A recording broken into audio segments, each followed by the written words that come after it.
ലേണേഴ്സിനായിട്ടുള്ള പുതിയ ആപ്പ് വന്നിട്ടുണ്ട്. പ്ലേ സ്റ്റോറിൽ MED ലീഡ് ടൈപ്പ് ചെയ്ത് MED ലീഡ്സിൻ്റെ ഈ ലോഗോ കാണുന്നത് ഇൻസ്റ്റാൾ ചെയ്യുക. ആപ്ലിക്കേഷൻ ഓപ്പൺ ആയിട്ട് വരുമ്പോൾ നമ്മുടെ MEDയുടെ ലോഗോട് കൂടിയായിട്ടായിരിക്കും ആപ്പ് ഓപ്പൺ ആയിട്ട് വരിക. അതിനുശേഷം ഡിവൈസിൻ്റെ ആക്സസ് ലൊക്കേഷൻ കൊടുക്കുക. ലെറ്റ് സ്റ്റാർട്ട് കൊടുത്തിട്ട് ആദ്യം നമ്മുടെ ഫോൺ നമ്പർ വെച്ച് നമുക്ക് ഇതിൽ സബ്മിറ്റ് ചെയ്യാം. ഫോൺ നമ്പർ വെച്ച് കഴിഞ്ഞ് കഴിഞ്ഞാൽ പേര് ടൈപ്പ് ചെയ്ത് കൊടുക്കുക, ജെൻഡർ കൊടുക്കുക, ഡേറ്റ് ഓഫ് ബർത്ത് ടൈപ്പ് ചെയ്ത് കൊടുക്കുക, നമ്മുടെ RTO സെലക്ട് ചെയ്യുക. ഏതാണ് RTO യൂസ് പറഞ്ഞാൽ RTO സെലക്ട് ചെയ്യുക. ഓർഗനൈസേഷൻ ടൈപ്പ് കൊടുക്കുക, അതിൽ അതേഴ്സ് സെലക്ട് ചെയ്യുക. അതേഴ്സിൽ അൺഎംപ്ലോയിഡ് കൊടുക്കുക. ടേംസ് ആൻഡ് കണ്ടീഷൻ ടിക്ക് ചെയ്ത് സബ്മിറ്റ് ചെയ്യുക. നേരെ ഭാഷ മാറ്റാം, നമുക്ക് ഇഷ്ടമുള്ള ലാംഗ്വേജ് ചൂസ് ചെയ്യാം. ഞാനിവിടെ മലയാളമാണ് ചൂസ് ചെയ്യണേ. ഡ്രൈവിംഗ് എങ്ങനെ അത് നമുക്ക് പിന്നീട് നോക്കാം. ട്രാഫിക് ചിഹ്നങ്ങൾ ആദ്യം ഇൻഫോർമേറ്ററി ആണ്, അത് മുഴുവനും നോക്കാം. അതിൻ്റെ തൊട്ടപ്പുറത്ത് തന്നെ മാൻഡേറ്ററി ചിഹ്നങ്ങളുണ്ട്. മാൻഡേറ്ററി ചിഹ്നങ്ങളൊന്ന് മുഴുവനായിട്ട് പഠിക്കുക.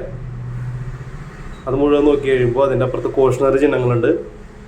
കോഷണറി ചിഹ്നങ്ങൾ നിർബന്ധം മുഴുവനായിട്ട് പഠിക്കുക. അതിൻ്റെ അപ്പുറത്ത് മറ്റ് ചിഹ്നങ്ങൾ കൂടി മനസ്സിലാക്കാം. ഇനി നമുക്ക് ഇതൊക്കെ പഠിച്ചു കഴിഞ്ഞിട്ട് ലേണേഴ്സ് ചോദ്യാവലി നോക്കാം. ലെവൽ 1 മുതൽ ലെവൽ 46 വരെ ഉണ്ട്. ഇത്രയും നമ്മൾ ചെയ്ത് പഠിച്ചു കഴിഞ്ഞാൽ ഉറപ്പായിട്ടും ഒറ്റ തവണ പോകുമ്പോൾ തന്നെ നമ്മൾ ലേണിംഗ് പാസ്സായിരിക്കും. അതിൽ വേറൊരു സംശയവുമില്ല. ലേണേഴ്സ് ചോദ്യാവലി കഴിഞ്ഞാൽ മോക്ക് ടെസ്റ്റ് ചെയ്ത് പഠിക്കാം. മോക്ക് ടെസ്റ്റിന് നമുക്ക് ശരി ഉത്തരം അറിയാനായിട്ട് പറ്റില്ല.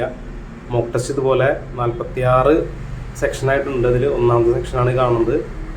നമുക്ക് ഒരേ തവണ ചോദ്യങ്ങൾ കൊടുത്ത് ആൻസർ ചെയ്ത് അത് മോക്ക് ടെസ്റ്റ് ചെയ്ത് പഠിക്കുകയും ചെയ്യാം. മോക്ക് ടെസ്റ്റ് കൂടി ചെയ്ത് പഠിച്ച് നമ്മുടെ വിജയം നമുക്ക് ഉറപ്പാക്കാനായിട്ട് പറ്റും ലേണേഴ്സിന്. ഇപ്പോൾ പുതിയതായിട്ട് നമ്മുടെ ലേണേഴ്സിന് 30 ക്വസ്റ്റ്യനാണ് ഉള്ളത്. അതിൽ നമുക്ക് 18 മാർക്ക് കിട്ടിയാൽ മാത്രമേ നമുക്ക് പാസ്സാകാൻ പറ്റുള്ളൂ. ലേണേഴ്സ് എഴുതുന്നത് എങ്ങനെയാണെന്ന് നോക്കാം. ഗൂഗിളിൽ പരിവാഹൻ ടൈപ്പ് ചെയ്യുക, അതിൽ അതേഴ്സ് എടുക്കുക. ഓൺലൈൻ സർവീസിൽ ഡ്രൈവിംഗ് ലൈസൻസ് റിലേറ്റഡ് സർവീസ് എടുക്കുക. ഇത് സ്കിപ്പ് ചെയ്ത് കളയാം. സ്റ്റേറ്റ് സെലക്ട് ചെയ്യുക, കേരള ചൂസ് ചെയ്തിട്ട് സ്കിപ്പ് ചെയ്ത് കളയാം. ലേണേഴ്സ് ലൈസൻസിൽ ഓൺലൈൻ LL ടെസ്റ്റ് സ്റ്റാൾ ക്ലിക്ക് ചെയ്യുക. അപ്ലിക്കേഷൻ നമ്പർ തെറ്റാതെ ടൈപ്പ് ചെയ്യുക. ഇനിയാണ് ലേണേഴ്സിൻ്റെ പുതിയ കുരുക്ക് തുടങ്ങുന്നത്, ക്യാപ്ച തുടങ്ങുന്നത്. ഓരോ 3 ചോദ്യം കഴിയുമ്പോഴും ഇതുപോലെ ക്യാപ്ച തരും. ക്യാപിറ്റൽ ലെറ്റർ ഉണ്ടാവും, സ്മോൾ ലെറ്റർ ഉണ്ടാവും, നമ്പർ ഉണ്ടാവും. ഇതൊക്കെ ഇങ്ങനെ മിക്സ് ചെയ്തിട്ടായിരിക്കും തരാം. നമ്മുടെ ഡേറ്റ് ഓഫ് ബർത്ത് അടിക്കേണ്ട ഫോർമാറ്റ് എല്ലാവർക്കും അറിയാമല്ലോ. അതുപോലെ നോക്കി വേണം ഡേറ്റ് ഓഫ് ബർത്ത് അടിക്കാനായിട്ട്. അതിനുശേഷം ക്യാപ്ച ഇതുപോലെ ടൈപ്പ് ചെയ്യുക. ക്യാപ്ച ടൈപ്പ് ചെയ്തിട്ട് അല്ലെങ്കിൽ ക്യാപ്ച മനസ്സിലാവണില്ല എന്നുണ്ടെങ്കിൽ അതിൻ്റെ താഴെയുള്ള റിഫ്രഷ് ബട്ടൺ അടിച്ചിട്ട് നമുക്ക് മനസ്സിലാവുന്ന ക്യാപ്ച വീണ്ടും കൊടുത്തതിന് ശേഷം ചെയ്തിട്ട് വേണം സബ്മിറ്റ് ചെയ്യാനായിട്ട്. ക്യാപ്ചയെ ശ്രദ്ധിക്കാതെ നിസ്സാരമായി കാണരുത്.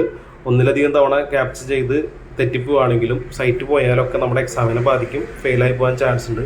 ഓരോ 3 ചോദ്യം കഴിയുമ്പോഴും ക്യാപ്ച വീണ്ടും ആവർത്തിക്കും. അതുകൊണ്ട് തന്നെ ശ്രദ്ധിച്ച് വേണം ക്യാപ്ച അറ്റൻഡ് ചെയ്യാനായിട്ട്. ഞാൻ ഒന്നിലധികം തവണ ഇവിടെ ചെയ്ത് കാണിക്കുന്നുണ്ട്. ക്യാപ്ച കറക്റ്റായിട്ട് ചെയ്യുക. എല്ലാവരും പഠിച്ചിട്ട് പോവുക. All the best.